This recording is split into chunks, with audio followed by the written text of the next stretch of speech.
Hello and welcome to this Thursday edition of the PipeBomb Wrestling Podcast, the show that is for the fans, by the fans. I am your phenomenal host, Mr. Podcasting, Chris Belcher. You can follow me at Chris Belcher24 on Facebook, Twitter, and Instagram. The show is at PBW Podcast on those platforms as well. So make sure you interact with us, follow us, like all of our posts, share our posts. That's the way the word gets out about this podcast, is by you telling a friend to come check us out and come hang out with us. The more, the merrier. Like I said, this is for the fans, by the fans. This is our platform to just vent and talk about what we want to talk about. We obviously want to talk about what you want to hear about as well. So make sure you give us some feedback. Let us know what you think. We got some great feedback about our show last week. Thank you so much for that. We appreciate it very much. Once again, my name is Chris Belcher. You're not going to hear me ramble for the next hour or so by myself. My co-host is with me, as always, the young buck. Ladies and gentlemen, Andy York is in the house. Andy, we have a loaded show.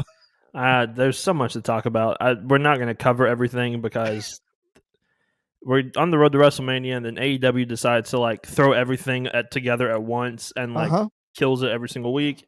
WWE 2K22 just came out, which I have been playing a lot of. Me too. A little nervous about the My GM mode because you can only do like 3 matches and 2 championship belts and whatever. But I think I actually enjoyed that aspect of it a little bit more than I thought. So that part's fun. My Rise is fun. The best gameplay we've had in a long time. So if it took 2 years to get to this point, I'm totally fine with it because 2K20 was a mess. 2K22 is a lot better. Yeah, I saw a lot of people online coming. This is not a video game podcast for those of you. If you're just now listening for the first time, this is not a video game podcast. But we are wrestling fans and we do play the video games. I saw a lot of people complaining about the My GM mode and about that and how they had 2 years to fix that and then they didn't do it. But again, we're going to get into this in a little bit. I'll preface this in just a few minutes by saying, but to each his own. You know, people are not going to like it. You enjoy it. I haven't gotten a chance to crack into that mode yet, but to each his own, man. I do wish next year, like I hope they keep the My GM. I hope they kind of just merge My GM and Universe mode together. Yeah, I didn't understand that. Why they didn't do that. But like that would be ideal. Do you remember? I think it was Raw versus SmackDown. They used to do like you could book the show and do like cutscenes and everything else and things like that. Like that stuff was fun, but it's still fun. Like you said, to each his own. My wife, actually, we have a My GM competition going on against each other right now, so that's a lot of fun. Nice. That we're going back and forth. She really enjoys it. She's actually beating me right now, which is is hurting my wrestling ego a little bit, but sometimes people outside of wrestling fans know what's better sometimes than people that are inside the wrestling. So it is. Boy, I wish more wrestling fans would understand that concept. I'm just saying, maybe we should get your wife on to Fantasy Book WrestleMania because that's coming up soon. She will have. I can promise you, she will have Becky Lynch in every single match. Well, that's fine. Takes place, which I mean. There were worse things to watch than Becky Lynch wrestle for 2 hours, but that's true. That's true. But speaking of that, like Andy said, we are on the road to WrestleMania. Lots of bonus content, lots of good stuff coming your way. We're going to fantasy book WrestleMania. Coming up this Monday, we're going to talk about the Hall of Fame, in or out. And full disclosure, we recorded the episode before Vader was announced. So Vader is mentioned in the show as not being in the Hall of Fame. So just a disclaimer there. Our buddy Jared Justice is going to hop back on the show for a couple of special things. We're going to talk about our experiences at WrestleMania. We're going to talk about some of the greatest WrestleMania matches of all time. Do a watch along of a couple of those. Like I said, fantasy book WrestleMania. We're going to talk about The Undertaker. Just so much content that we have to try to fit in here. And so much content for this episode. Let's quit blabbing. I'll try that again. Let's quit blabbing. Let's get right to it, man. AEW, full disclosure, we did not release a recap episode of AEW Revolution. Personal things got in the way. We apologize for that. We always like to make sure we have something in the bank ready to go in case something like that happens, but we're not this time, so we apologize. But we're going to try to cram AEW Revolution into this already jam-packed episode. Like Andy said, there's no way we're going to get to everything. It's impossible. We'd be here for 3 hours. We're going to do our best to be cognizant of our time and yours, but still talk about AEW. Okay, enough blabbing. I can't say that word. Anyway. All right, Andy, AEW Revolution. A lot of AEW fans are saying it's the best AEW pay-per-view ever. I need to try this again, man. Take a drink. AEW pay-per-view ever. Greatest one. What do you think? Is that too much of a stretch? What was your overall reaction to the show as a whole? I don't know if it's a stretch necessarily, because I think from bell to bell, each match delivered and kind of in a lot of ways went past our expectations. Sure. And so I think maybe like in ring wise, it may be the best one, or at least one of the best ones. The weakest matches on this card were still like, you had to watch every single second of it. So I loved every single second of it. Every pay-per-view AEW does is a home run. Like they know how to do one thing that they know how to do really well is to build to their pay-per-views and make each pay-per-view feel really, really special. No, not every pay-per-view delivers, not every segment delivers. That's the case with any wrestling promotion across the world. But this pay-per-view was absolutely stellar. Like it was hard for me to pick my favorite match of the night because there were so many good ones. I had a favorite moment of the night, which I'm sure we will definitely talk about here in a little bit. Yep. That actually made me literally get off my couch in happiness and scream. But yeah, I loved every single second of it. Actually, let's go ahead and do that now. What was your favorite moment of the show? It had to be William Regal showing up. Like that moment really shocked me. I've been very critical of WWE releases, and he was one of those of, if you don't want him on TV, he's one of the sharpest wrestling minds ever, if not the sharpest wrestling mind ever. Like he fully understands. I think I saw a story a couple days ago that he literally spent an hour in NXT teaching how to do a proper pin. Like that's how in depth he is. And just the fact that he is now apparently going to be like the manager for Jon Moxley and Bryan Danielson, I absolutely love. Like it's going to be so great to see them. I would love it if they kind of started a wrestling school within the wrestling company with them. Like they picked up young guys, they kind of showed them the ropes, kind of go through the motions like that. I loved it. He slapped the taste out of both of their mouths. Like it was just a great moment. Honestly, like that, you just spawned some great creative there, because that's a perfect way to introduce ROH as a developmental. Like have them not only off screen head that up, but on screen head that up. Absolutely. I think that'd be great. And I know it's people will say, well, that's just like NXT. It worked for a reason. Like it's not, if it works for a reason, then it works. Like William Regal is the perfect guy to be in charge of Ring of Honor. We've already saw that, like Ring of Honor, we've already heard that Ring of Honor is going to be AEW's developmental in a lot of ways, which I think is smart. Like I think send those guys down there, let them train, let them learn, get sent back up to AEW. Obviously, I think it's going to be different than NXT, because I think we're going to see a lot of crossovers from AEW guys going to Ring of Honor guys in AEW. I think William Regal is a perfect guy to be the face of Ring of Honor. Like what Nigel McGuinness used to be for Ring of Honor, let William Regal be that now. And you know who else would fit in very well with those guys? Like let William Regal be, if we're comparing it to NXT and you're filling Triple H's spot, okay, that's William Regal. Yeah. Well, if you're filling Matt Bloom's spot, to me, that's Dustin Rhodes. Oh, absolutely. You put Dustin Rhodes in there as the head training guy, like it's off to the races from that point. And honestly, like we don't know the status yet of a lot of things. If you want to teach people how to tell stories, Cody Rhodes. like he's the guy that between him and Dustin, they still have the greatest AEW match of all time. Yep. And it wasn't a 5-star classic because of flips and everything else. It was the storytelling of that match. Yep. And I think that, honestly, I wouldn't be shocked if he showed up there and was part of the Ring of Honor branded side of AEW.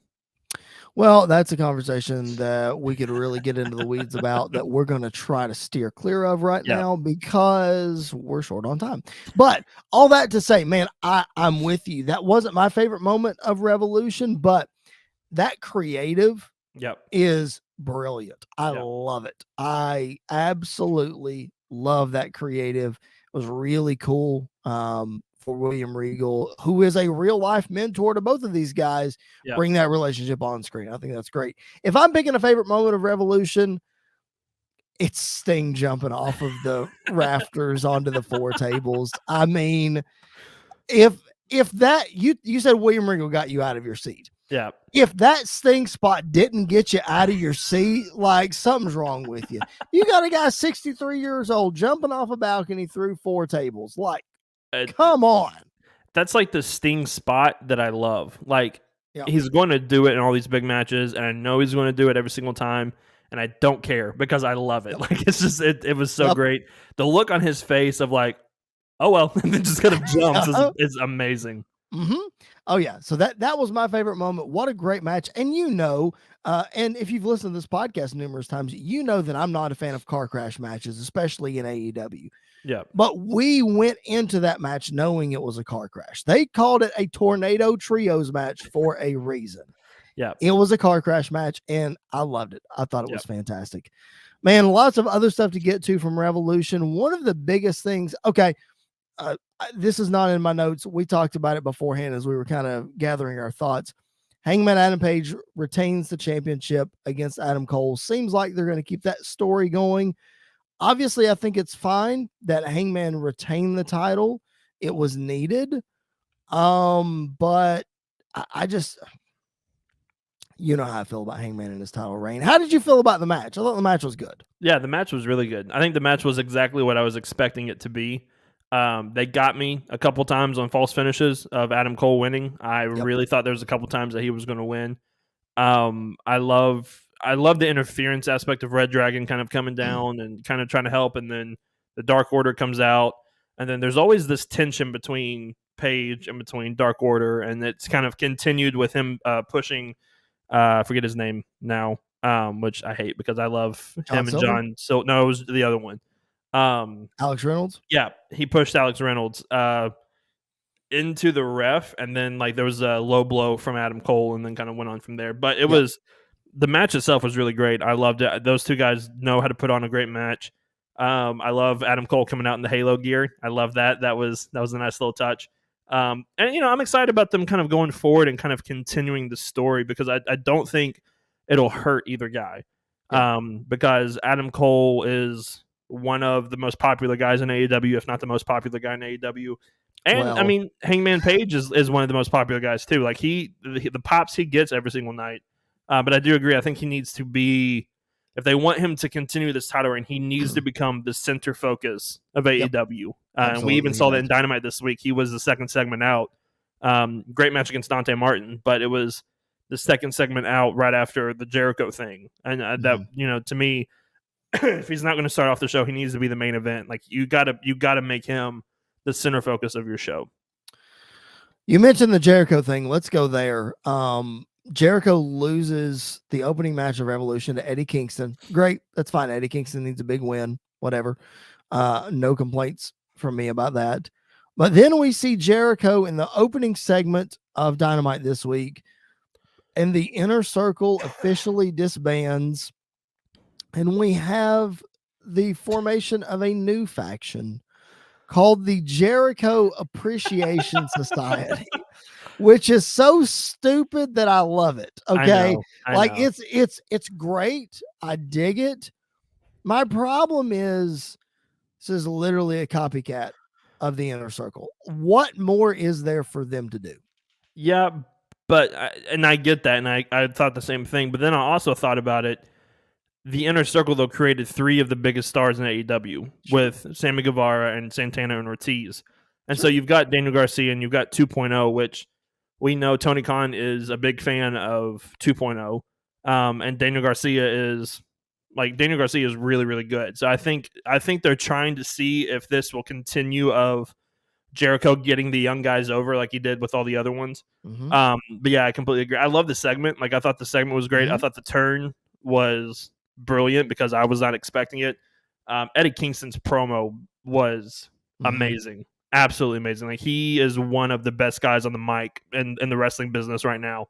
When he told the guy that kept shouting "what" to shut up, that was that was an amazing. All that stuff was great. But yeah, I agree. I think it is a copy paste of the Inner Circle. I think it's just going to take some time to see if it has the same effect that it had with Sammy and with Santana and Ortiz. And speaking of that Revolution match, the suplex to start the match. Oh my gosh! I thought Jericho was dead. Oh my gosh! Like, you talk about Goldberg's jackhammer on the Undertaker, like that was pretty close. That could have been bad. That could have been very bad. But I will say, because Jericho even said in his promo that this may have been his best AEW match, and it's to me, it's hard to disagree with that. Like, it was the storyline behind it, the emotion behind it. Eddie Kingston had a massive shiner on his eye like 5 minutes into the match. Like, they were not holding their punches. They were definitely going at it. And there was a couple moments where I thought Jericho and Kingston were like, they're not walking away from this match. Like, they're going to be paralyzed after this. I know. A long way from last year's Revolution main event for Eddie Kingston, right? Yes. For those of you who don't know what we're talking about, Eddie Kingston had to cover up Jon Moxley from the exploding ring. But you know what? Props to him for just going with it. Like, sure, you had to. You had to go with it. Just go with it. Everybody's going to make fun of you. I will say, speaking of that main event and everything, I don't know if you saw it on the buy-in or not, the Kenny Omega fake out was awesome. Like, I popped for a second, and then when I saw Don Callis, I was like, they got me, them stupid idiots. Like, gummit. That moment was really cool too. It was very cool because Tony Schiavone strategically did not say that Kenny Omega was coming to the ring. No, he didn't introduce him at all. The music just hit. Yep.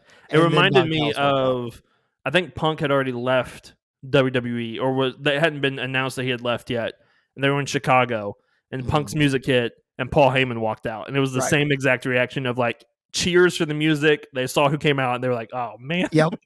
Yeah, that was great. Speaking of CM Punk, what a war he was in at Revolution, the dog collar match with him and MJF. Match was, it was fine. Really? Me. Yep, it was fine. Yeah. I loved it. Like, it was brutal. Yeah. It was what it needed to be, but I just felt like that it was, I don't know. Something just didn't click for me. I think it was a little long. May have been part of it. It felt like it went a little long. I loved it though. I thought my only complaint, which is the sadistic side of me, my only complaint was that MJF did not bleed enough, because I can see that. He barely had a little blood, while Punk was literally just like gushing the blood the entire time. But I really enjoyed the match. I thought it was great. Dog collar matches are hard sometimes because you have limited movement and everything, but I thought they handled that pretty well. Don't feel like they whipped each other with the chain a lot. Like, there was only he beat up Punk pretty bad with it, but then Punk didn't really return the favor with the chain, which that part was really weird. And I don't think we got a lot of like choking with it either. Right. But yeah, like the thumbtack spot was great. I feel bad for the referee because he kept stabbing himself in the hand every time he counted, because Lord, I would hate to be the ref in a thumbtack match, because you have to look to where you're hitting and you still never know. But I loved it. Like, I think it's a great way for the feud to kind of end without either guy looking, because obviously MJF technically got the 2 wins in Chicago. Punk got his win back without damaging MJF, because now they can tell the MJF Wardlow story, which the turn at the end of that match was awesome. Like, Wardlow played that so well. He did. And so, yeah, but I really enjoyed it, and I thought it was the match that we were expecting. That's what I was expecting it to be, of brutality and, storytelling. I love MJF getting the mic halfway through the match. Yeah. And Punk answering the way CM Punk does answer. Right. And it was great. And Punk coming out to his old ROH theme was so great. Oh, that was a nice touch. It was so great. And the gear, that was the gear he used to wear in Ring of Honor. And they'd done a lot of callbacks in their promos with Punk's feud with Raven in Ring of Honor. They'd done a lot of callbacks, and that was a great moment too. Yep. I thought that was really, really cool. Wardlow, of course, at the end of the match, man, the pop that he got when he set that ring down was so good. Like you said, Wardlow played that up so well. Just his facials and his storytelling. It was fantastic. Wardlow, a big night at Revolution, man. He finally turns on MJF. gets the big baby face pop, wins the Face of the Revolution ladder match earlier in the night, which honestly, like, was there ever any doubt that he was going to win this match? I Like, thought it was. this had to be, in my opinion at least, this had to be Wardlow. Yeah, I completely agree. I thought it was either going to be him or Keith Lee. Like, I think those were the two guys that were more than likely going to win it. And I have no problems with Wardlow winning it. By the way, props to Christian as well for that match, because I think he and maybe Orange Cassidy, I don't remember, have only been in ladder matches, and everybody else was like their first ladder match. Yeah. And I have a lot of belief that he had a massive part in how everything went. I'm sure he did. And it was a lot of. It was one of those car crash ladder matches that were fun. The spot with Orange Cassidy where Keith Lee and I think Powerhouse Hobbs had the ladder. And he just whipped his way up, and I've never seen that before. That moment was really cool. But yeah, Wardlow was the only one that was reasonably going to win this and do anything with it afterwards. You said Keith Lee was your second pick. My second pick would have been Ricky Starks. I think he had a good shot to win that thing, and it came down to Wardlow and Ricky Starks. Vicious power bomb. Oh my gosh. Woo. But yeah, to me, Wardlow was the only guy that could have won that match. Honestly, man, I didn't like the ladder match. I like, it had some cool spots, like we just said, but as a ladder match, as a whole, and what AEW has done to set the expectations for their ladder matches, I think it was this product of putting too many big guys in. And I said that when they started doing it. Like, yeah, I'm not saying you have to have all this high flying and flips and all that kind of stuff, but it didn't work for me. Yeah, and I think that's part of it, is they definitely had too many big guys in it. And I will say the big guys, to me, in this match shined. Like Powerhouse Hobbs and Keith Lee and Wardlow, all three of them were the MVP of this match. The ending spot with Wardlow putting Keith Lee and Powerhouse Hobbs off the stage through the table, like, that spot was really cool. Yeah. Poor Orange Cassidy got murdered in this match by all three of them. Oh my gosh. But yeah, and then the spot on the ramp with Orange Cassidy. Yeah. Oh my gosh. Yeah. And so, which props to Christian again, because Christian barely caught him. Like, Christian barely got to him in time to catch him. Yep. But yeah, I agree. I think it was probably a product of too many big guys. It wasn't the typical AEW ladder match that we're used to, but for what it was, I still enjoyed it, and the right man won. Yep. And it played on into later in that night, and then this week on Dynamite as well. Yes, that right man won. That was Wardlow, and he is going to be challenging for the TNT Championship this coming Wednesday on Dynamite against the new TNT champion Scorpio Sky. Yep. The streak continues. He hasn't lost in a year or something like that. Becomes the first man in AEW history to hold the TNT title and the tag team title. So the guy who is ahead of everybody else and becoming a Grand Slam champion. I don't know that anybody will ever get there, but Scorpio Sky is ahead of everybody else. That being said, though, man, Scorpio Sky beating Sammy Guevara on Dynamite. Obviously, I think it's just to transition to put the title on Wardlow, but that was a shocker, man. It really was. Yeah, it was. And I don't know, like, I get what they're doing with it, because I'm sure next week, I'm pretty sure Wardlow is going to squash Scorpio Sky to win that title. Yep. Which I would, if I'm being completely honest, I would rather Wardlow squash Scorpio Sky than Sammy Guevara. Yes. So I get that aspect of it, but if you're going to build up the next TNT champion, I don't know. I just feel like they haven't really done that very well with Scorpio Sky. It seemed very random. It felt very rushed. I think the whole purpose of this being the main event was to show that they had signed Paige Van Zant full time with AEW, which she's an MMA star. She is the AEW version of Ronda Rousey, which people can hate, but they were like, ratings go up when Ronda Rousey's on TV. Same thing is kind of true with Paige Van Zant as well. So it's a great move for them. It's a great move for their women's division. And honestly, like we talked about earlier with the Ring of Honor, let her go down to Ring of Honor and be a part of the developmental, let her kind of go back and forth between both shows of like, get down to basics, but be on TV, AEW TV each and every week. So I think it's a good kind of mix and balance there. But yeah, like I don't know. I think if they're going to build up to the next TNT champion, which I think you're right, it is a transition to get to Wardlow. I don't know. It just felt weird. I think it was a shock, but shocks aren't always bad. But this one was, it just didn't, not that it didn't work, but it was just like, okay, we can kind of see the end point here now. Yep. I just felt like that maybe they should have not announced that the winner of the ladder match was going to wrestle in 2 weeks for the TNT title. Yeah. Because not that Wardlow doesn't deserve the match 2 weeks later, not that Scorpio Sky doesn't deserve to have more than a week title reign. Maybe he does, maybe he doesn't.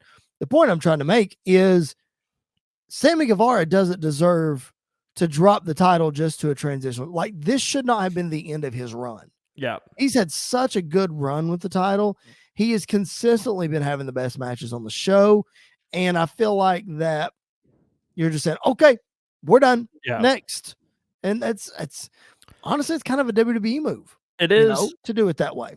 It is, but I also I wouldn't be shocked if Sammy Guevara gets pushed right to the top and be a part of the AEW World Championship division now. Oh yeah, he would be a great next opponent for Hangman for sure. Or for Adam Cole. If Adam Cole wins the title at Double or Nothing, like you have the heel Adam Cole going against Sammy Guevara, like I think that's another match made in heaven match right there as well. Sure. But yeah, I agree. I think if they didn't announce Wardlow, have Scorpio Sky still win and shock everybody, and then Wardlow come out afterwards, be like, all right, I'm challenging you next week. Like things like that. I think that would have worked really well. But yeah, I agree. I think it felt very flat and very abrupt to end Sammy Guevara's TNT Championship run. Yeah, very much so. So at Revolution, we had 4 championship matches. We had no title changes. Adam Page retains the World Championship. We had Jay Cargill retain the TBS Championship. Jurassic Express, Jungle Boy and Luchasaurus retaining the tag titles. Shocking to me too, man. It really was. And then Britt Baker retaining the championship against Thunder Rosa. However, we find out that next week on Dynamite, there is going to be a steel cage match in San Antonio, Texas, the hometown of Thunder Rosa. She's going to get one more shot at Britt Baker. And now we all predicted that it would be a good time for Britt's title reign to come to an end of the pay-per-view, but we're just going to have to wait 2 weeks because I think it happens next week. Yeah, I agree. I completely agree. And I think a steel cage match, keep everybody out, one-on-one, Britt versus Thunder Rosa. I think that's a great story to tell. To do it in her hometown, she'll get the massive pop. She would have got the massive pop at the pay-per-view, but a hometown pop is different than anything else in wrestling. So I think it was a smart move to kind of do it the way they did it at the pay-per-view to get to 2 weeks in San Antonio. Well, and also, I don't know exactly what AEW's rules are going to be for steel cage matches. I think they've only had just a handful. The last one I remember was the Bucks versus Lucha Bros. Right. At the pay-per-view. And then the only other one I think was Cody and Wardlow.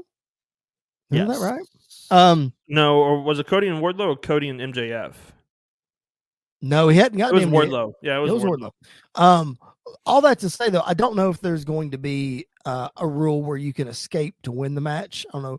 I was going to say it would be good if that is a rule because that would be a way that Thunder Rosa can win and not have to cleanly beat Britt Baker. Yeah. But at this point, I think it's fine to cleanly beat her to really pass the torch. I'm just saying that's an alternative if they wanted to get out of that. Yeah, I agree. All right. So much stuff from Revolution, but let's move to the big news of Dynamite. You were talking about Adam Cole and Hangman Adam Page and all those guys being the most popular wrestlers in AEW. But listen, they all went down the peg Wednesday night, last night, as we're recording this, the debut of Jeff Hardy in AEW. When that music hit, holy crap, man. I know. That was honestly like one of the loudest TV pops I've ever heard. The last loud TV pop I think I ever heard was the Punk one. Punk when he came back, and I don't think it was that loud. But I still like the love that the fans have for Jeff Hardy. Is ridiculous. I think I texted you last night after watching it of like, honestly, this is my opinion. So if you hate it, you can tweet me at Andy_PBWP. To me, Jeff Hardy might be the most over wrestler of all time at this point. Like, no matter what promotion he is in, no matter who he's up against. He went up against Damian Priest during his massive face run for the U.S. title and got the loudest reaction of the night. Like here in Nashville on Raw, he gets the loudest reaction. I think the biggest pop in WrestleMania history when the Hardy Boys returned to WrestleMania 33, like that pop was ridiculous. And bigger than the never Seth slowed down. Rollins Money in the Bank pop. Yes. Yeah. Yep. Like the pop that they get and the pop that he gets. Like Matt Hardy gets that pop too. Yep. Which I hate that we didn't get to see his debut in front of a live crowd because that was still during the pandemic era. Yep. But the pop that Jeff Hardy got, and I love the fact that he 2 seconds in, while his brother is getting destroyed in the ring, does his little move and then goes down to the ring. I'm like, that's just Jeff Hardy. But I think Jeff Hardy and Matt Hardy are perfect for AEW because they work so well in Ring of Honor. They're great at getting, like, they're going to get the young tag teams over. Like Jurassic Express versus the Hardy Boys is a match I want to see now. Red Dragon versus the Hardy Boys. Run Back the Young Bucks versus the Hardy Boys. FTR versus the Hardy Boys. Like, there's so many matches now that we can see that just, I think it's going to put over the AEW tag division was already the best tag team division in the world, and it just got better. Which is ridiculous to think. We didn't even mention the Hardy Boys versus the Lucha Bros. Oh my gosh, that's that one. Oh my gosh. Anyway, I was expecting not necessarily for him to debut this way, but I was expecting. I assume we're going to get it sooner rather than later. The broken stuff. I assume we're going to get that. I don't know. I think we're going to. They may wait a little bit for it to let like this version of Jeff Hardy. I do think it was very interesting that JR in commentary as he was running down called him Jeff Nero Hardy. Yeah, it's like I think we're going to get the brother Nero at some point. Because Matt Hardy has been doing the delete chant a whole lot more now. But I think when we all saw that the AHFO was having the emergency meeting, I think everybody knew Matt Hardy is getting thrown out, Jeff Hardy is making the save, and it didn't take away from it at all. And I don't know, man. It's just I'm so happy that they're there, and I think they're going to absolutely kill it.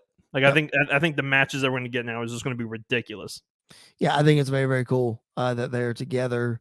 Coming out to their old Attitude Era theme too as well. Which is very cool. All of it was just great. That was very cool. I'll be anxious to see not how long they stay in the spotlight because like you said, they're two of the most popular guys ever. But I'm anxious to see how AEW uses them because the pop is great.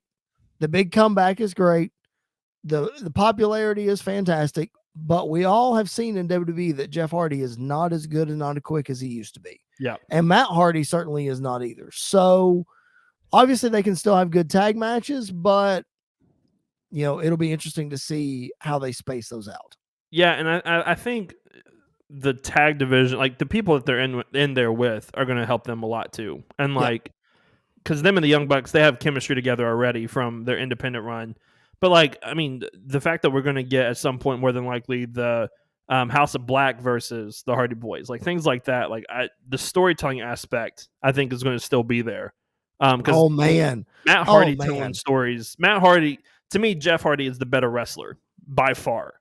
Matt Hardy is great at telling stories, and I think that mix that we're going to get when they eventually do that House of Black feud. When they probably more than likely bring back the broken gimmick during that time period as well. Some sort of cinematic match. Oh my gosh. I love it. Like that will be must-see TV right there. Yeah. All right, man. That's a lot of AEW stuff right there. There's another AEW point we're about to make here in just a minute, but a lot of AEW stuff there from Revolution and Dynamite. And I know we didn't even talk about the triple threat match on Rampage with Darby, Sammy, and Andrade. Which was insane. Didn't talk about Eric Redbeard making his returning. Oh my gosh. What an insane 6-man tag on the buy-in. Also, the House of Black against those guys was really, really good. Anything else that you want to add before we transition? Buddy Matthews being a part of that and telling that long-term story from WWE to AEW and continuing it. I love that aspect as well. And I think Buddy Matthews is one of those guys that even after the House of Black, I think he's going to be around in AEW. I think he would be a great TNT champion at some point because we saw it with the Cruiserweight. He was the Cruiserweight division for a long time. Yes. And I think he can really help build that TNT championship up as well. Yep, I completely agree. All right, if you are just now checking us out, welcome to the PipeBomb Wrestling Podcast, a show that is for the fans, by the fans. Thank you so much for finding us. We appreciate it very, very, very much. We are at PBW Podcast on Facebook, Twitter, and Instagram. My name is Chris Belcher. I am your phenomenal host. Joining me, as always, is the young buck, Mr. Andy York. We have talked all about, well, not all about AEW Revolution, but we've talked quite extensively about AEW Revolution and the fallout. I'll be anxious to see how that goes moving forward. But now let's transition over to the WWE because, as I said at the top, this is a loaded show. We're on the road to WrestleMania, ladies and gentlemen, the granddaddy of them all, the most stupendous WrestleMania of all time. And we got to talk about all of the happenings in the world of the WWE. And we're going to start with the biggest one, man. We've been talking a lot on this podcast about the most popular superstars of all time. Not too many are bigger than Stone Cold Steve Austin, who it was announced this week has accepted Kevin Owens' invitation for WrestleMania in Dallas. That video that he produced, Austin didn't produce it, but that Austin was in, dude, that video was awesome. He said it might be a match, it might be a fight, it might be a show. I don't think anybody knows what this is going to be yet, but man, it's been confirmed. We're going to be in the house for it. The glass is going to shatter, and it's going to be insane. It's going to be great. First of all, the video that they did was awesome, and that was the first Stone Cold Steve Austin promo I've heard in a long time. He does a lot of stuff on TV, but I think that was like the Hall of Famer Steve Austin more than Stone Cold. This was the first Stone Cold promo we've had probably since 2003 when he after that WrestleMania match with The Rock. I'm telling you, man, I am so excited for this. I don't care that it's not a match. It may be a match, but more than likely it won't be. Honestly, I'm just excited to see what they do. You got two guys that are basically the same thing in a weird way, because they're two guys that shouldn't work, that worked really well to get work really well. They can both cut a promo. They got the same finisher. All of that is a recipe made in heaven, and I loved it. I love Kevin Owens' promo on Raw. I will say they faked me out big time at the closing end of Raw when they had the glass break, and I was like, Stone Cold's here, and then they just cut to the graphic. I was are you kidding me? I think they faked everybody out, because if you notice, before they went to the graphic, the announcers were going through their thing, and that glass broke, and they stopped. Yeah, and the crowd went crazy. The crowd popped for a second. There was Stone Cold, and then it was the graphic. Everything stopped, and then the graphic popped up, and then the announcers kept going. So I think they got faked out too. Oh, but I was part of me was this is ending the show. Stone Cold has to be here. Right. Stone Cold has to be here. And I think it made sense for him not to be there because he was sending out the invitation and everything else. But I loved it. That might be, other than Edge and AJ Styles is the match I'm most looking forward to. Sure. The segment now that I'm most looking forward to is when that glass breaks and I'm there in person and Stone Cold comes out. I hope he comes out on a freaking ATV. Let him come out in the ATV. Let him just get in the ring. I kind of hope they cut a little bit of a promo, and then I just hope it's a brawl. It's just on. It's just a brawl from that point on. Well, I think this is so cool. It's special to fans that haven't seen Stone Cold like yourself. It's also special to Kevin Owens because Austin was one of his favorite wrestlers of all time. You can see that in his promo work. You can see that in his moveset, not just the stunner. But it goes back to their infamous meeting in the airport in 2005 that Kevin Owens has told the story about, where he just ran into Austin at the airport. He was flying cross country to California to a PWG show. And Owens said, they talk shop for a little bit. And before they go, he says, "What's one piece of advice you could give me?" And Austin says, "Don't stop running your mouth." And Kevin Owens has never stopped running his mouth. He said that he took that advice to heart. And it got him where he is today. This is the PipeBomb Wrestling Podcast for a reason. And we when we rebranded this show in 2020, we rebranded it this for mainly because this show's for the fans, by the fans. This is our platform to talk about our thoughts and our feelings on wrestling. And I know that all wrestling fans have their thoughts and their feelings, but we have a podcast, and if you're listening to it, it's because you enjoy our thoughts and our feelings on wrestling. So today seems like a good a time as any to go on a little pipe bomb of our own.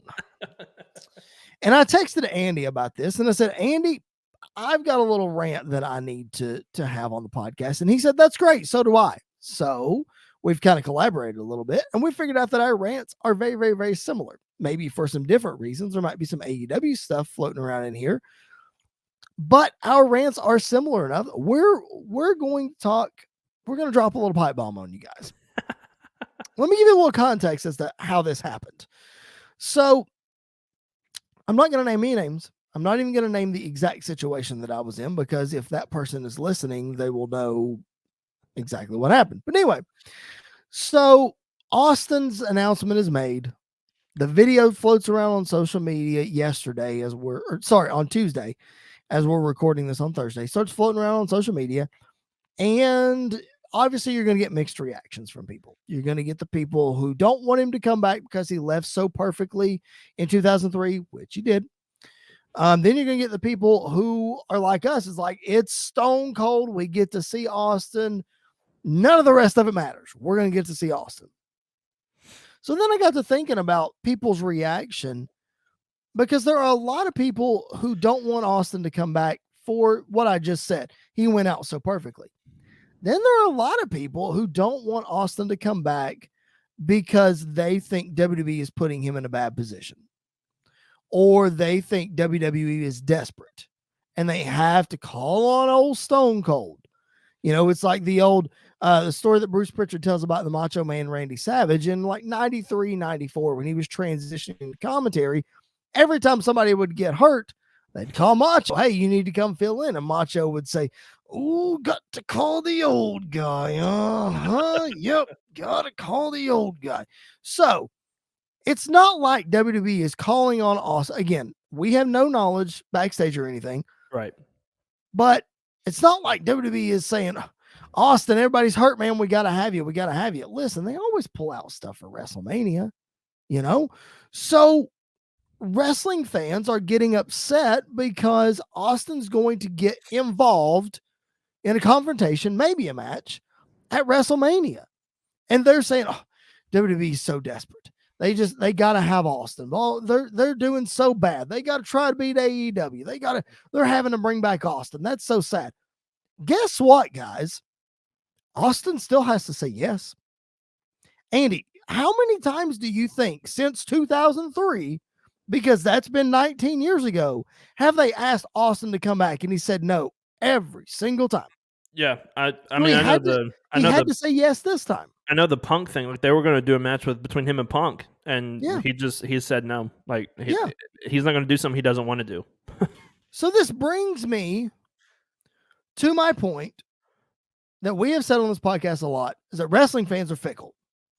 They want, because you know that contingency of wrestling fans who are complaining about Steve Austin coming back, or complaining about whatever they're complaining about, they wanted that originally.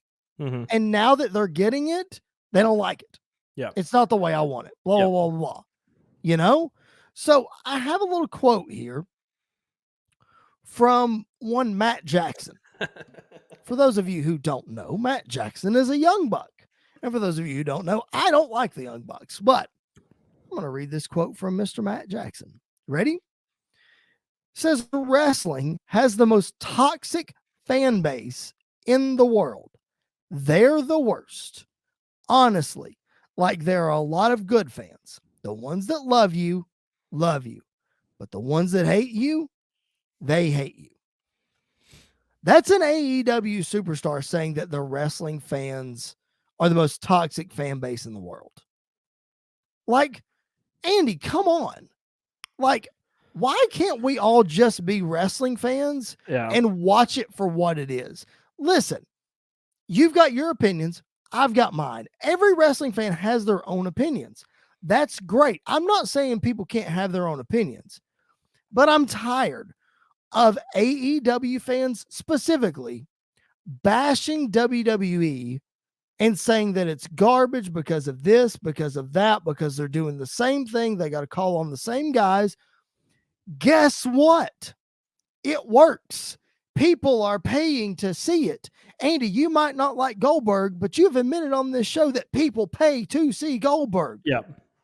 They announced Steve Austin for WrestleMania to sell tickets.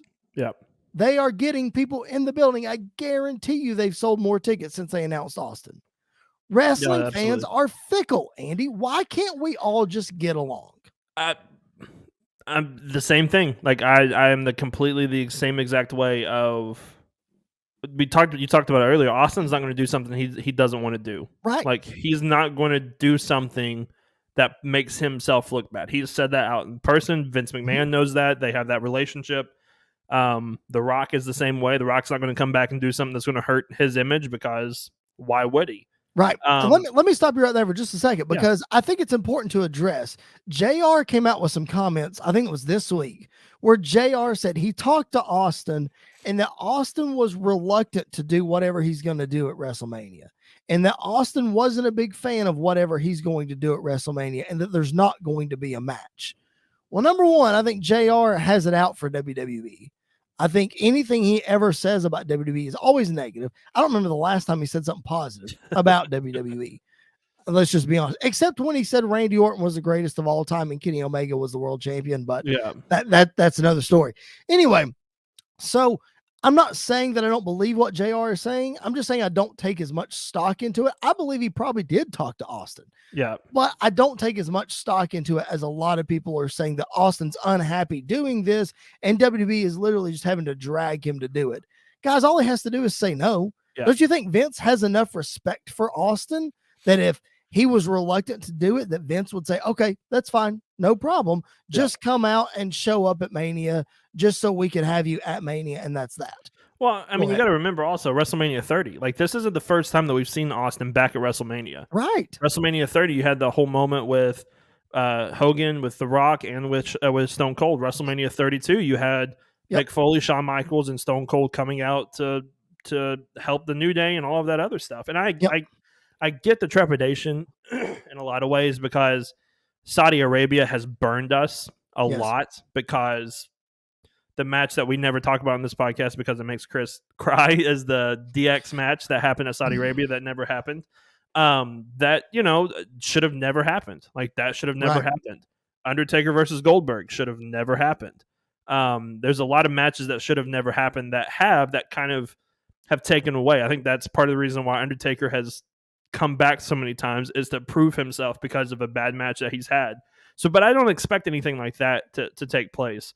And like you said with AEW fans, I completely agree of trashing WWE just because it's WWE and just because it's the sports entertainment side of wrestling rather than the pro wrestling side of wrestling. My rant and my complaint is people getting upset because they don't understand something. And I get that. I understand that. Like, if you don't understand, if you don't catch the references, if you don't understand the references, that's fine. Like, that's part of it. Yep. But people dogging Tony Khan and AEW because they let CM Punk come out to his Ring of Honor music.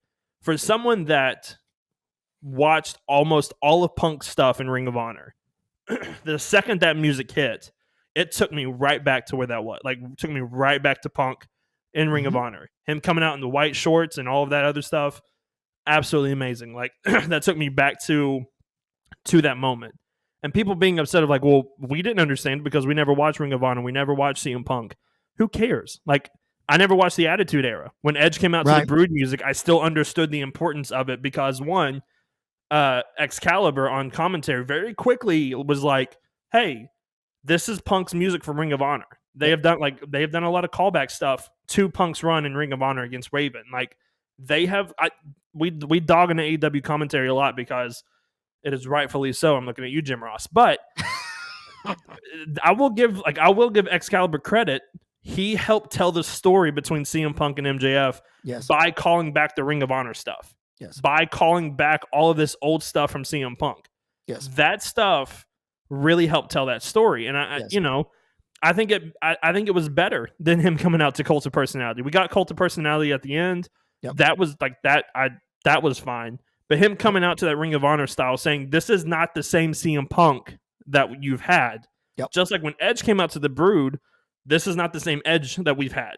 Yep. And like, I've seen people on Twitter get dogged for this because one guy, I'm not going to say a name, he's verified.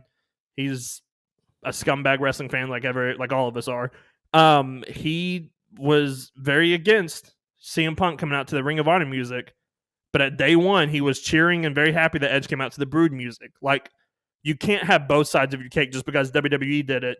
Yep. Now AEW did it, and you don't understand the independent wrestling. As an indie fan, like, it's nice to finally have a company that respects and acknowledges independent wrestling history. Yep. Like, and WWE, I understand why they don't do it. Like, they're the big times. They're the MLB. They see everything else as AAA, AA, which global standards, they are absolutely right. Like, as an AEW shield, I guess I will call myself that officially now. Like, as an AEW fan, I recognize that WWE is still considered the big leagues because of the global reach that they have.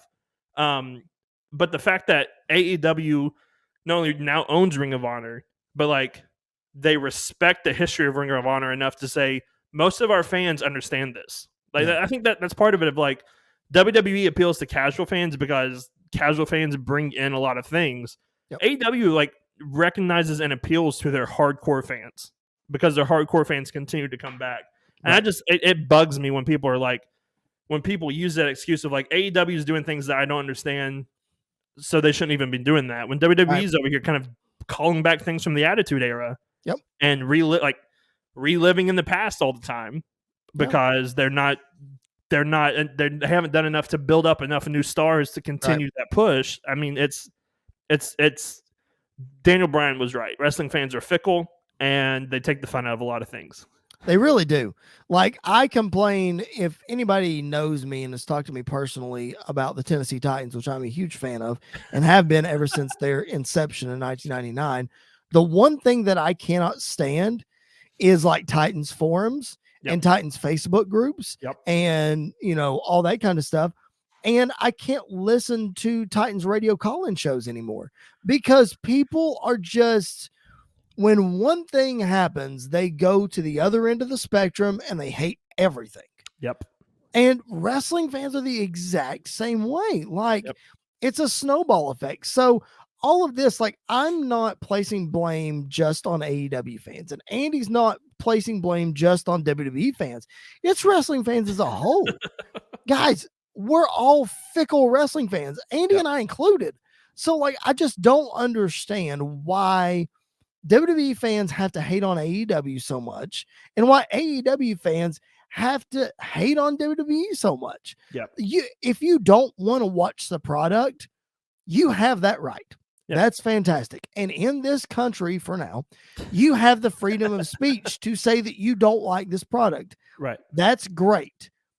But please, like, don't speak into stuff that you don't have any context of. Don't speak into stuff that you don't have any knowledge of, because as the last time I checked, about 98% of wrestling fans have no connection backstage to AEW or WWE. So you really don't know what's going on. And, you know, I think if you listen to our podcast for any length of time, you realize that me and Chris have different opinions on wrestling. Like, yes, we do. What we find entertaining in wrestling, we don't have the same. A lot of this, some stuff is similar. Like, some stuff is good wrestling because it's good wrestling, and we both recognize that, whether it's AEW, whether it's WWE. But we have two different styles of wrestling that we enjoy. But we don't treat it as like, this is the style of wrestling, or this is the wrestling I like, and this is fact. It's all an opinion. Like, it is all an opinion. And you threw Tennessee Titans football fans in there. I'm also throwing Kentucky basketball fans in there as well, because one loss and Coach Cal should be fired. And then it ticks me off. My dad is kind of that way as well. So I have to be like, Dad, we're down 2-0 at the beginning of the game. We're not going to lose this game. We're fine. Just watch the rest of the game. But yeah, it's one of those of gatekeeping in wrestling is annoying. And it's like, if people enjoy the love romance relationship between Tamina and Akira Tozawa, let them. Like, that's not for us. That's for them, and that's fine. Like, every wrestling show has segments to appeal to certain different groups of people, and that's what it's for. Listen, Andy and I are going to WrestleMania to see Edge and AJ Styles, and we're going to see Brock and Roman, and we're going to see Austin and KO. Yep. There are a lot of people who are going to WrestleMania that could care less about one or more of those matches. They want to see something else, and that's fine. If my wife was going to WrestleMania, I can guarantee you the number one thing she's most excited for, because she's told me, Becky Lynch versus Bianca Belair. Yeah, absolutely. And that, like, I get why. Like, I understand why. And there are a lot of people who are going to WrestleMania to see Ronda Rousey headline. Well, guess what? There's your casual fans right there. WWE's appealing to their casual fans. People are going to see Logan Paul. People are going to go see Pat McAfee. Like, Pat Johnny McAfee's one of the reasons Knoxville. why I'm going. Pat McAfee is one of the main reasons why I'm excited to go to WrestleMania now, is to see him in action. Johnny Knoxville's the same way. So, like, it's difficult because, yes, we see a lot of potential in a lot of different people in WWE and in AEW that they don't get that time to shine because of part-timers coming in and because of celebrities. And I understand that, and I get that. And that part is very frustrating. Yep. But you also have to understand, like, WrestleMania is the Super Bowl of pro wrestling. Yes. You have Not to get just everybody. WWE. There's a reason why at the Super Bowl, The Rock did the introduction. There's a reason why the halftime show was like 5 of the greatest hip hop artists of all time doing the halftime show. Chris, that was not for you. Nope.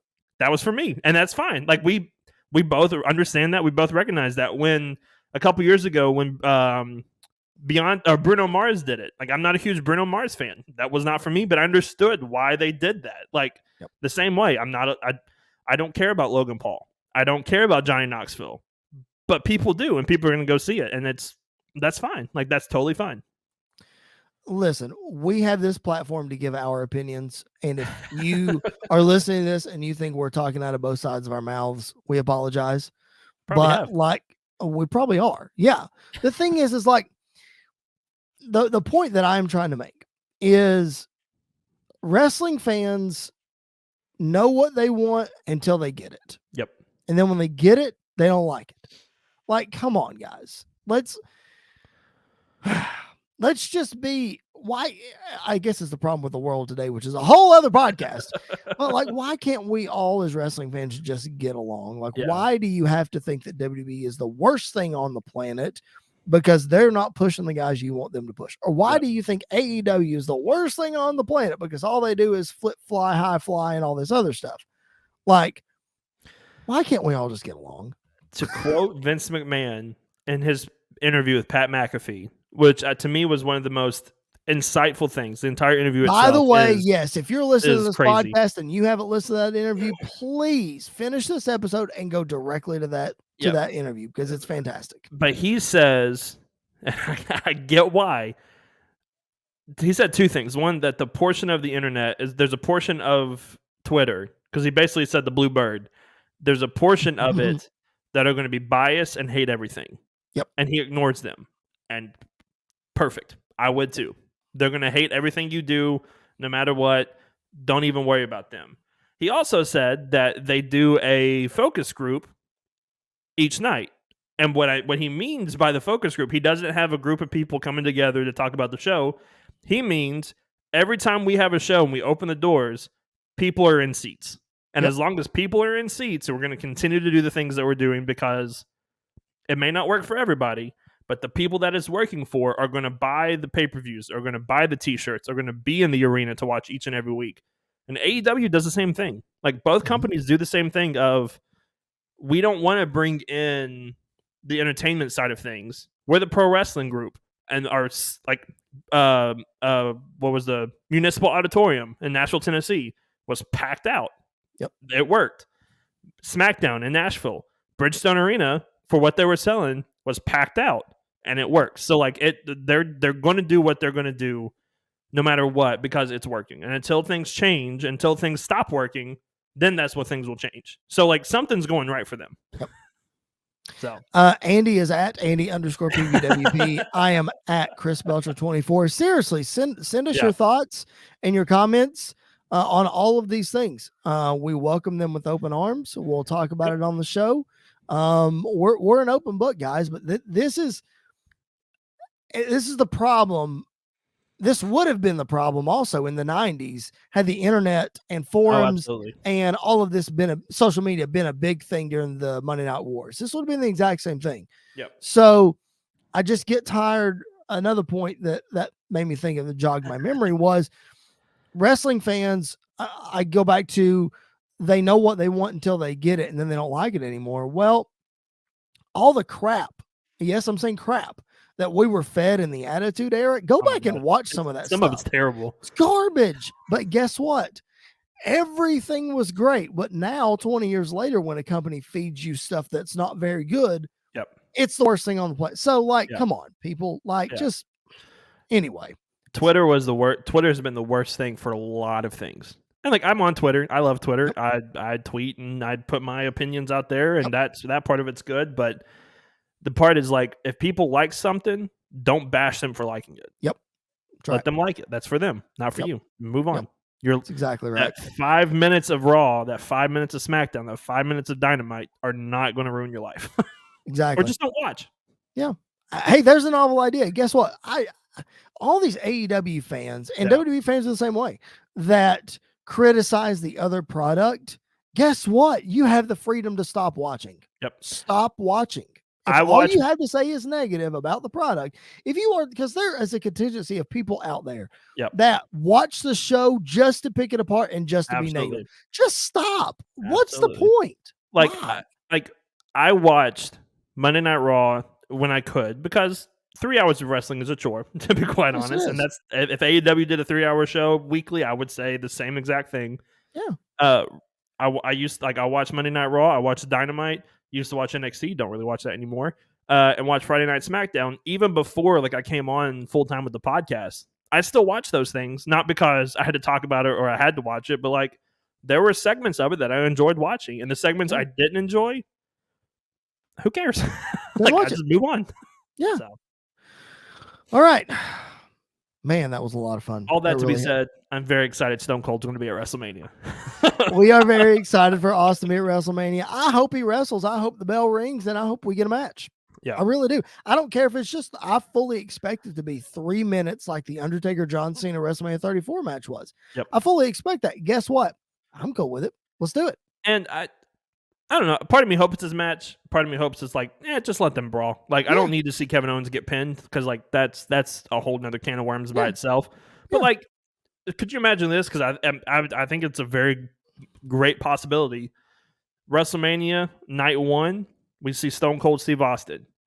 End of WrestleMania night 2, we have a face-off with The Rock and Roman Reigns. Stone Cold and The Rock at WrestleMania this year. Both of them more than likely will happen. And I am excited for it. Give me some okay. So again, we're not finishing this rant just yet, because that just brought up another point. Let's say that happens. Mm-hmm. Let's say Austin let's say he kicks off night 1. He and KO kick off night 1. Great. Night 2, The Rock and Roman Reigns end both nights of WrestleMania in a face-off. Yep.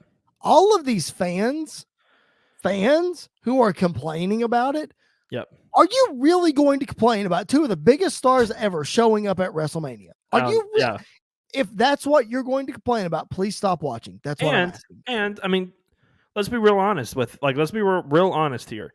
The fact that Stone Cold Steve Austin is sharing a ring with Kevin Owens at WrestleMania automatically adds to the stock of Kevin Owens. Sure does, without a doubt. Because I'm knocking on wood, because I hope this is true. Kevin Owens is going to get some offense in on Stone Cold. Like, I firmly believe Stone Cold's not going to do something without letting Austin. He let Wade Barrett beat him up in the corner at WrestleMania 32. He's going to let Stone Cold Steve Austin, or he's going to let Kevin Owens get some offense. I fully expect a stunner. I fully expect Kevin Owens to be on his back by the end of the segment. That's fine. Both of these, The Rock is there not to just be there. The Rock is there to get Roman over even more. Yep. Like, absolutely to get Roman over even more. Stone Cold is there to elevate Kevin Owens as well. So, like, while we say they only put their stock in one guy, and that one guy is Roman Reigns, that's true. But we see this with Kevin Owens as well. So, like, it's 2 of the biggest stars helping create more stars to continue the business that got them going forever. And it's I love it. Like, I absolutely love it. In one sense, I can't wait to read all the complaints at the end of WrestleMania when both of those things happen. But on the other hand, I'm like, just enjoy it, guys. Just enjoy it, because it doesn't happen very often. Nope. If you're a real wrestling fan, you'd enjoy it. Okay, let's move on. Man, so much to get to from WWE this week. We are running short on time, so we're going to hit just a couple of things here. The biggest thing, RK Bro winning back the tag team championship in an incredible triple threat tag match with Alpha Academy and Seth Rollins and Kevin Owens. What a match on Raw. What an RKO on Chad Gable. That might be one of my favorites of all time. Like it's gotta be right up there. It was perfect. So good. I guess we're not gonna see these two go at it at WrestleMania. Tag champs. I mean, they're gonna ride this wave, I guess. I could see this probably going until SummerSlam, because I don't think we're going to go till Mania next year. I think this probably goes until SummerSlam, but I'm fine with it. Like I love them together. They're really, like, they work really well together. Yep. I got a little nervous when Randy said that Riddle was his best friend and his only friend, and I was like, this is not good. When Randy has a friend, he normally stabs him in the back. That's exactly right. He does. It's not going to be pretty at some point, but I love it. Like I was shocked. I did not expect them to win it, but after they won it, I was very, very happy with it, and I love the way it finished. Like, I love the buckle bomb into the stunner into the curb stomp, and then Riddle throwing out Seth and getting the win. Yep. Credit to Seth Rollins and Kevin Owens. Seth's face the entire time after the match and just walking down the ramp, I loved it, and I think he's going to do something crazy to get some. I don't know what his match is yet. Still don't know. Possibly Cody Rhodes. If it's not Cody, I don't know who it is at this point. I don't either. But he has to have a match at WrestleMania. Surely he has a match at WrestleMania. He has to. He's been one of the biggest superstars WWE has had over the last year or so. Like, if he doesn't get a WrestleMania match, like, oh my gosh. Possibly Bobby Lashley if Lashley returns in time, but I don't think he will. See, I think you could insert him into the Finn Balor Damian Priest deal. And just if you've got nothing for him, then you could insert him in there, or let him go on SmackDown and let him go against Ricochet for the IC title, because Ricochet versus Seth Rollins is a match that would steal any show. Yep, I agree. So Ricochet becomes the Intercontinental Champion. Fantastic. That means Johnny Knoxville won't be winning the Intercontinental title. Perfect. That's good. We mentioned Pat McAfee earlier. He is wrestling Austin Theory at WrestleMania, which we kind of figured would happen, but it is confirmed. Very, very excited about that. I mean, he's going to put a lot of pressure on Theory to really deliver and to make McAfee look good, and I think he'll do it. I think it'll be really, really good. We also saw, I got a bone to pick about this. We saw Rhea Ripley and Liv Morgan win a match and get added to the women's tag team title match at WrestleMania. So now it's Rhea Ripley and Liv Morgan against Carmella and Zelina, the tag champs, versus Sasha and Naomi. Can we please, for the love of everything that is good, get Rhea Ripley out of the tag team division? That's what I tweeted after, like, as it was happening. I tweeted, so we broke up Rhea and Nikki ASH to just put Rhea back into a tag team. Yep. Like, if this is just to get her on WrestleMania, that's fine. Yep. But like after Mania, I hope she turns heel. And I hope, because more than likely Bianca might win at WrestleMania. It's still kind of a question mark. But Bianca versus Rhea is a match like that I would love to see for the title. And I think that would work really well. So let her turn heel, because heel Rhea is a lot of fun. And yeah, I think that's a great way to go. But I hope they don't keep Rhea and Liv together for long. Now I'm going to say, to me, Rhea and Liv makes a lot more sense than Rhea and Nikki. Absolutely. Like, that team made no sense from the beginning. So, like, this makes more sense. That doesn't mean we like it. Right. Right. She is way better as a single than a tag. So is Liv. I mean, Liv Morgan's the same way. Yeah, so is Liv. So get them both out of there. The last thing that I want to hit on from wrestling this week, of course, we saw a big in-ring confrontation with Brock Lesnar and Roman Reigns. That was fantastic. Always is. Brock's doing some of the best of his career. He's even said he's having the time of his life on this run. So that's fantastic. Other thing I want to hit, Edge's promo. Man, it was simple. It was subtle. It was exactly what it needed to be. Yeah. And, as awesome as the pop is when Edge comes out to the ring and his theme music and everything. Yeah. If he comes out to the ring at WrestleMania the way he did on Raw, Sign me up. Like, that is Honestly, awesome. it gave me the same feel when Ciampa did it in Yes. NXT. Came out with no Yes. music, just got booed the entire time. I will say this, and I think this is where a point where me and you are going to disagree on Uh-oh. some things. The presentation of Edge's promo was perfect. The Yes, it blue was. light, no music, all of that. The promo itself, though, like I was expecting it to be a little bit more. Like I think the quality was great, but I think the Mhm. substance and the context and what was in it, I think lacked a little bit. I love that he started off with the promo by saying, "You think you know me?" Like that. That was great. Like all of that Yep. stuff was great. I don't know. I feel like there was something missing in the promo. Well, I think it was a callback to, we talked about callbacks earlier. I think it Yeah. was more of a callback to early Edge Yeah. and this mysterious side of Edge. Because if you look, that blue light that they did, I don't know if they did this on purpose or not, but if they did, it wouldn't surprise me. The blue light is also how Edge debuted. Yeah. And like that sort of lighting and that sort of look and whatever, Right. all of his vignettes before he came in, that's what they looked like. So if they did it because of that, I think it's a callback to his mysterious Absolutely. dark side. This is a side that Edge is tapping into for this match. Yeah. Okay, great. So if that's the case, 1998, 1999, Edge didn't talk very much. Right. Actually, he just made weird noises and screamed, and it was strange. He didn't talk very much. So Yeah. I think this might have something to do with that. I don't know for sure, but Mhm. you're right. Like, could we have gotten a lot more in-depth stuff? Sure, we could have. Yeah. But I think they're also building up to that. Like, I think the promo, I think he's going to, honestly, I don't think AJ shows up again until maybe the week before WrestleMania. That's what I think. And too. I am fine with that. Yep, I me hope, too. in fact, I wouldn't even mind if he didn't show up until WrestleMania. Like, to me, that would be totally fine because I don't necessarily want to see them like touch again until WrestleMania because I feel like this feud is kind of built up to that point. Yep. And I think we're going to get more substances, but I just remember the promo of him sitting in the chair the week before or 2 weeks before, calling out everybody and the passion and all of that. Like that's the Edge promos that I love. Not that I didn't love this, but that was the fiery Edge I love. And I think you could mix the two together and still make it work. But the presentation of it, Edge, everything Edge does, the presentation of it, and most of the time, like the substance of it is perfect. Like is absolutely perfect. He is making a push during this time to become, he already was in the conversation, but he's becoming more and more to where I could see him almost as one of the greatest, if not the greatest of all time. Like he is really pushing himself up to that point. Yeah, he is. And I love sure it. He is. And because most guys at his age, when they make a comeback, are not as good as he is. Oh, no. He's doing some of the best work of his career. He hasn't lost a step in the ring. He hasn't lost a step on the mic. He hasn't lost a step with the connection to the fans. Like all of it is just perfect. It absolutely is. All right.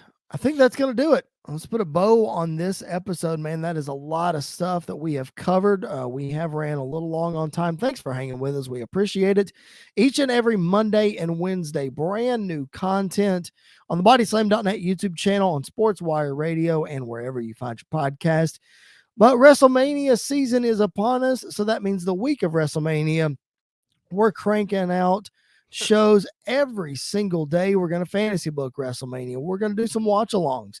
We're going to talk about the Undertaker's WrestleMania run, one of the greatest, if not the greatest WrestleMania performer of all time. That's coming up in a couple weeks. As I mentioned before, the Hall of Fame episode, should they be in, should they be out? That's coming up on Monday. It's a lot of fun. So make sure that you check out those things. Subscribe to us wherever you find your podcast. Hit the subscribe button and the notifications bell on that bodyslam.net YouTube channel. And again, show some love over to Tom and the Sports Wire crew, where we are playing just about every day, and especially on Mondays and Wednesdays when we drop brand new content. Andy, we covered a whole lot of stuff, man, a whole lot, and it's just getting started. Anything that we really missed that you really wanted to make sure that we hit, or have any closing thoughts about our big rant, or what have you? I don't know, man. I love where the wrestling business is at right now. Everywhere you look, you can find something that works for you. I mean, we don't talk about Impact Wrestling a lot because we have enough wrestling to talk about as it is. But Impact is doing some of the best stuff they've ever done, like right now as well. So like there's a lot of wrestling everywhere. New Japan is kicking on, like is killing it as well. Matt Cardona is one of the biggest things on the indie scene right now, and that's not the biggest. And that's not just Impact in NWA. You know, if you follow the major wrestling, you follow the Major Wrestling Figure podcast on YouTube, they put out vlogs almost every week, and he's in some town throwing down some crazy matches, GCW, all this stuff. Like there is wrestling out there for everybody, and there's a lot that we don't talk about. Yeah, because we don't have the time, and there's not enough time in the day to watch all of this stuff as well. So now, listen, you people that are watching this podcast, if you want to throw us some change, help us make this a full-time gig, then we'll talk about all the wrestling you want to talk about, all right? But no, in all sincerity, we appreciate your support. We could not do this show without the people who listen to our show, whether it's your first time or you've been with us from the beginning. Thank you so much for checking us out today. Again, Road to WrestleMania, lots of fun content coming your way. Do not miss it. So hit that subscribe button. Thanks for hanging with us today, even when we rant and rave. We appreciate it very much. For Mr. Andy York, my name is Chris Belcher. Thanks so much for hanging out with us today on this edition of the PipeBomb Wrestling Podcast. We will catch you guys down the road.